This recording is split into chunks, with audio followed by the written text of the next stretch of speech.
Olá, meu nome é Darlane Assunção e eu estarei esta semana apresentando o PET Indica. A obra que eu estarei indicando para você essa semana é do autor francês Claude Raffestin, Por uma Geografia do Poder.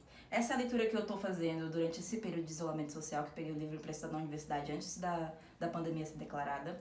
A obra, em resumo, ela trouxe agregou muito para os geógrafos brasileiros, que influenciou geógrafos como Milton Santos, Berta Becker, Rogério Reisbar.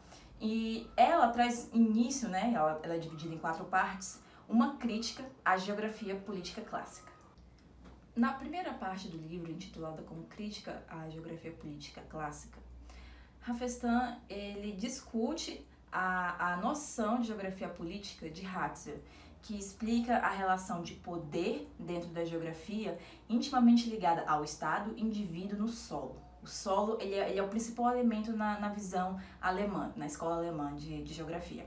No caso, Raffestin ele coloca que as relações de poder, que o poder ele é multiescalar e multidimensional. Aliás, durante o livro inteiro, ele coloca sempre ressalta que o poder ele atravessa a noção de espaço e tempo.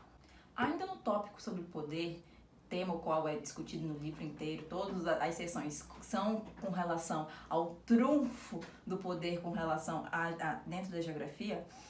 O Claude Raffestin ele tem uma visão Foucaultiana com relação ao poder. Foucault afirma que o poder ele não é adquirido, ele é exercido.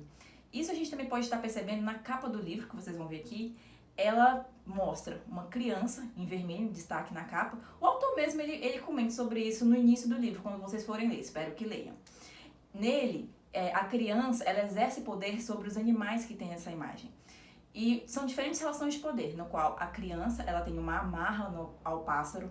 Essa amarra ela pode ser entendida tanto quanto segurança quanto um impedimento. A ave ela não apresenta resistência. Já os animais, mais à direita da imagem, nós temos 3 gatos, os quais não atacam o pássaro. Então a gente vê que também a criança, pela presença da criança, ela exerce poder sobre os gatos para que eles não avancem em cima do pássaro. Ainda pela esquerda da imagem, nós temos uma gaiola. Essa gaiola, ela representa tanto também a questão da segurança, quanto pode ser também uma prisão. Então, durante todo esse livro também, o autor, ele coloca essa ambiguidade com relação à figura central do poder, que pode ser o Estado, mas que existem também outros indivíduos nessa escala que exercem seus diferentes tipos de poder. Dadas essas informações, nós temos 3 tópicos muito importantes que são divididos em partes no livro, em que a gente fala de população, território e recursos. Na questão da população, o autor ele tem uma visão com relação ao controle das informações. Informações também que são tratadas também durante o livro inteiro. O poder está intimamente relacionado à informação. Pensamento análogo ao do Milton Santos com relação ao meio técnico e científico. A população ela pode ser controlada através do recenseamento, bem como existem outras ferramentas que ajudam o poder local, que seria o poder do Estado, a fazer esse controle, como, por exemplo, natalidade, como migrações, as quais são muito difíceis. População é um tópico que ele é retratado de uma forma muito delicada, porque nós temos indivíduos que eles carregam consigo algumas características populacionais, por assim dizer, de povos, que elas podem ser colocadas dentro do livro como linguagem e religião. A linguagem, ela é retratada como um termo não, mas como um objeto, um trunfo da geografia política e da relação de poder para que o governo ele possa fazer o controle.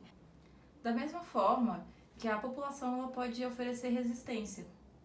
Vamos pegar o exemplo da língua inglesa. O inglês, da mesma forma que é uma língua muito difundida, fica fácil de se manter a relação entre as pessoas, a comunicação, a informação, dificulta a população oferecer resistência. Quanto mais singular for a sua linguagem, mais difícil fica o controle do Estado sobre elas. Na terceira parte, que a gente trata de território, que é um conceito muito caro aos geógrafos, Claude Raffestin ele discorre a sua noção de território. ele acredita que o território, ele é tratado, na verdade, primeiramente ele conceitua a diferença entre lugar, espaço e território, principalmente entre espaço e território. O espaço, ele passa a ser território a partir do momento que o indivíduo o ocupa e coloca suas relações de poder.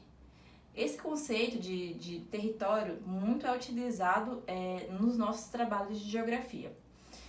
Com isso, ele vai colocando muita conceituação com relação à quadrícula de poder, com relação ao lugar, com referente às populações, e aí chega por fim na quarta parte, que a gente vai tratar de recursos. Lá atrás estávamos falando de território, população e agora recursos.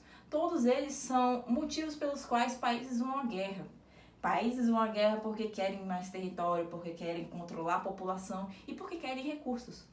Então, nós podemos trazer isso claramente para a questão do petróleo. Países hoje guerriam bastante por conta do controle do petróleo por razões econômicas. E o Rafestan logo coloca isso, que o controle dos recursos também é um poder político, é um poder de barganha.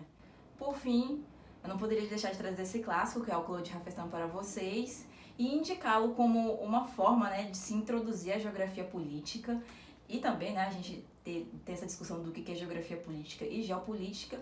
Claro que a gente não vai levar esse livro aqui como um príncipe ou as 48 leis do poder.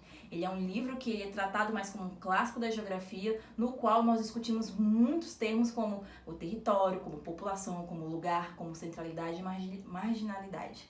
Espero que vocês tenham gostado e que façam uma boa leitura.